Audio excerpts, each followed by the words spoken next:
Matt Taylor, how are you, sir? Hey, what's up? How we doing? Speaking of great free throw shooters. Oh yeah, I could let it fly back in the day from the charity stripe. Hey man, yesterday Don Fisher was on with us instead of on Mondays normally, but got to play your impersonation of him. He enjoyed that quite thoroughly. Oh brother, oh boy, how did that go? It was great. He loved it. He did, seriously. It was very, very good. There's not many people that can do Don Fisher, like I said. Very, very few. I've heard very few. What's going on with you, man? How you doing?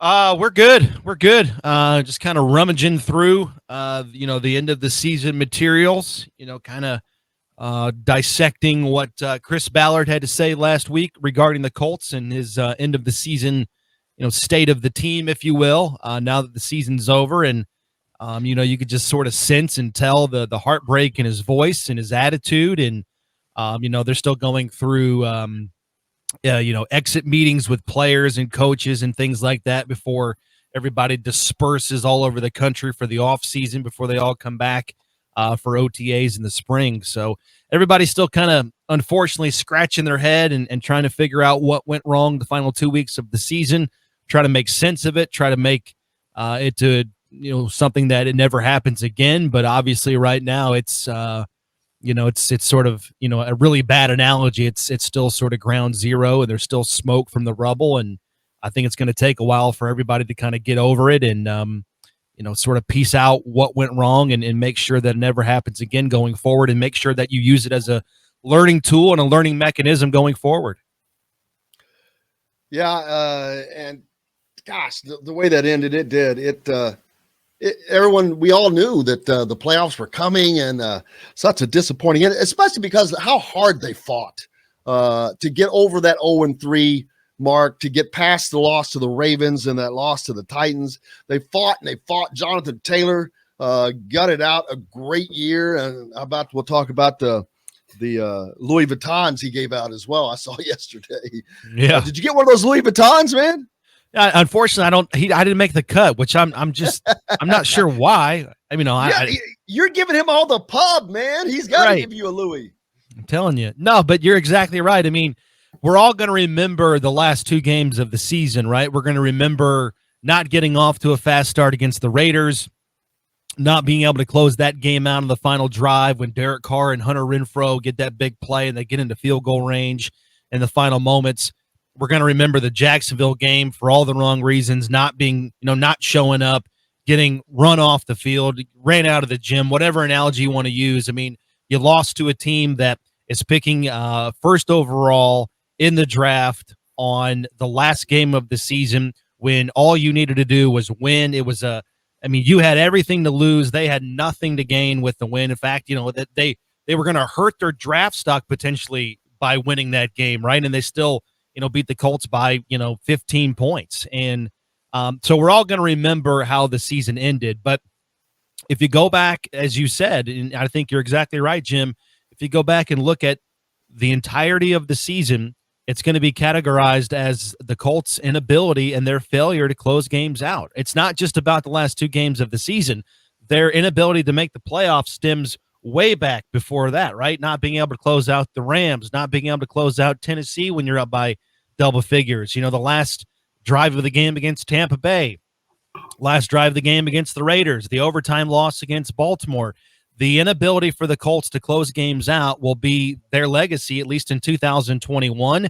It's going to be a scar. It's going to be on everybody's resume.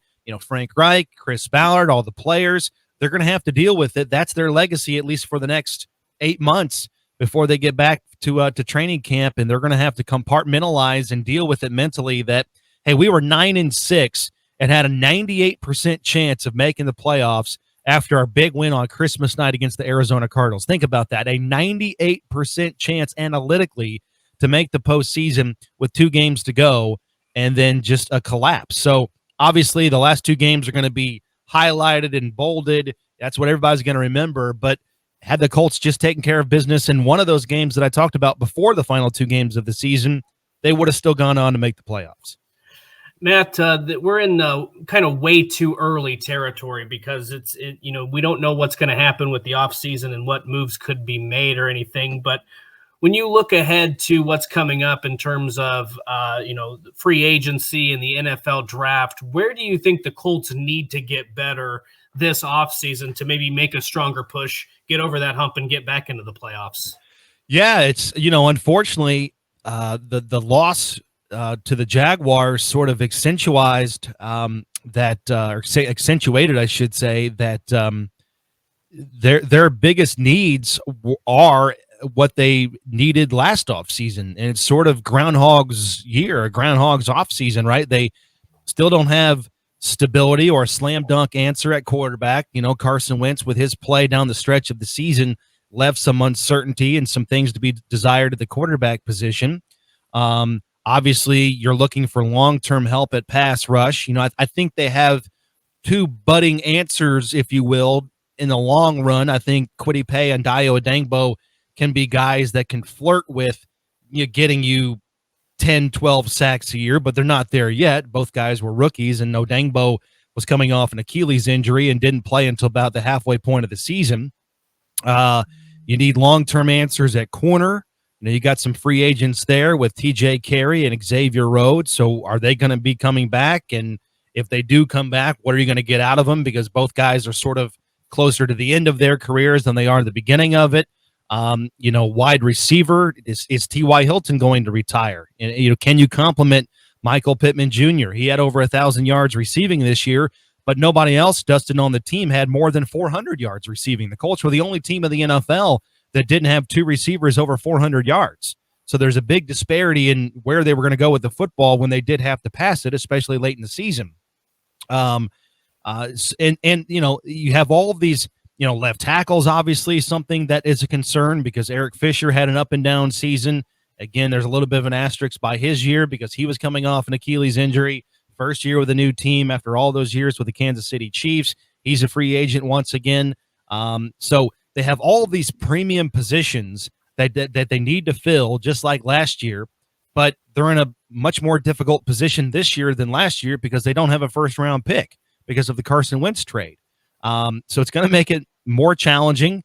They have a top 10 number in terms of cap space, but it's not like it has been in years past where they have the most cap space in the NFL by a wide margin. Like, those days are gone because now you're having to pay guys like Braden Smith and Darius Leonard and Nyheim Hines. You've drafted very well, but the catch-22 with drafting well is you have to re-sign those guys. They've outperformed their rookie contracts, and so you have to pay them more of a bigger chunk of the pie, if you will, and you're going to have to pay Quentin Nelson. And so it is going to be a really challenging offseason here for the Colts because they have premium positions of need.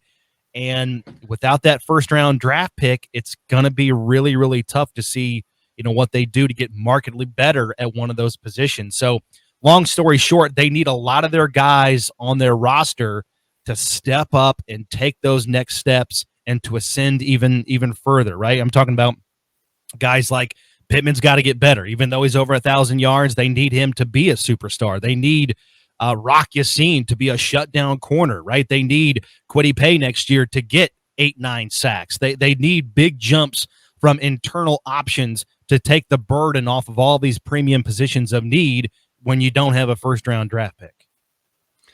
Yeah, and then the question of quarterback still never goes away. I mean, Carson Wentz looks like he will be returning, but we don't know how that situation will play out until next year arrives. And Carson had some good moments, and he had some moments where he reverted to what got him into trouble last year in 2020, which led to his exodus with the Philadelphia Eagles. For the most part this year, he took good care of the football.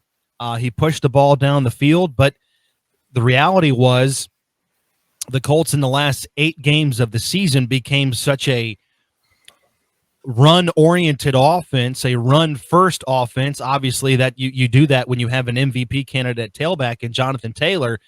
But just generally speaking, guys, this is football 101. When you run the ball, it should be easier to throw the ball.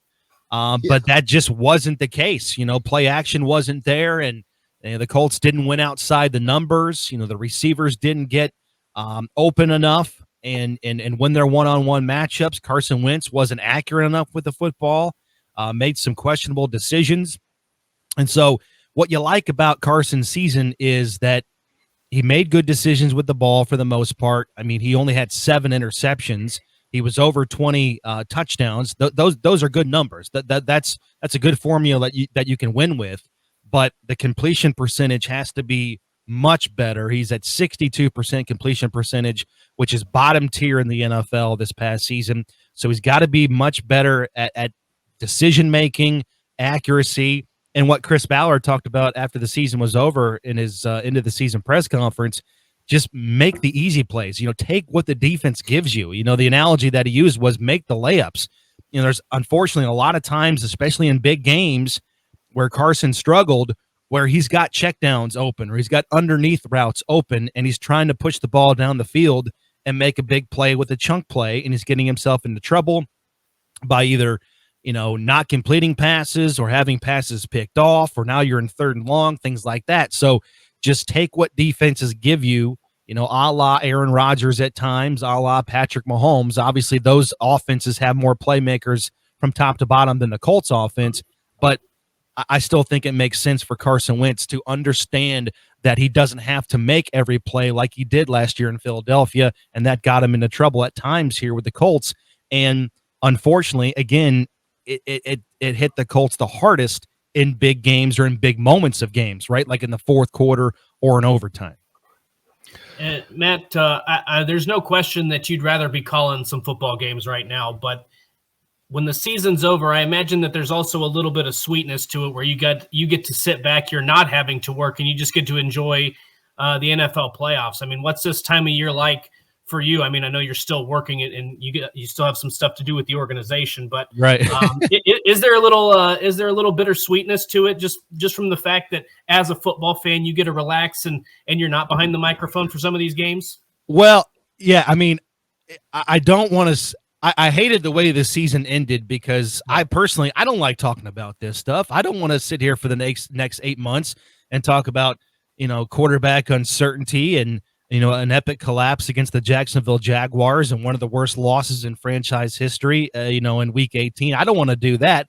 But to your point, generally speaking, 2 of my favorite days of the year are Week 1, opening day of the regular season, right? Because you're so hyped and it's a new season and you haven't called a meaningful football game in 8 months.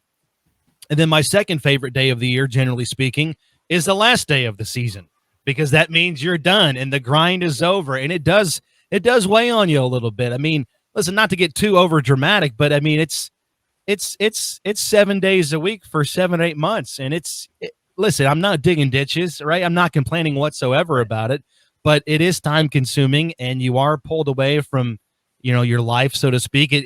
The job does consume you. It becomes your life more or less, and you don't get to spend time with your family. You don't get to do things. And in normal years when we're traveling on weekends, that takes a toll on you a little bit. You're just kind of tired.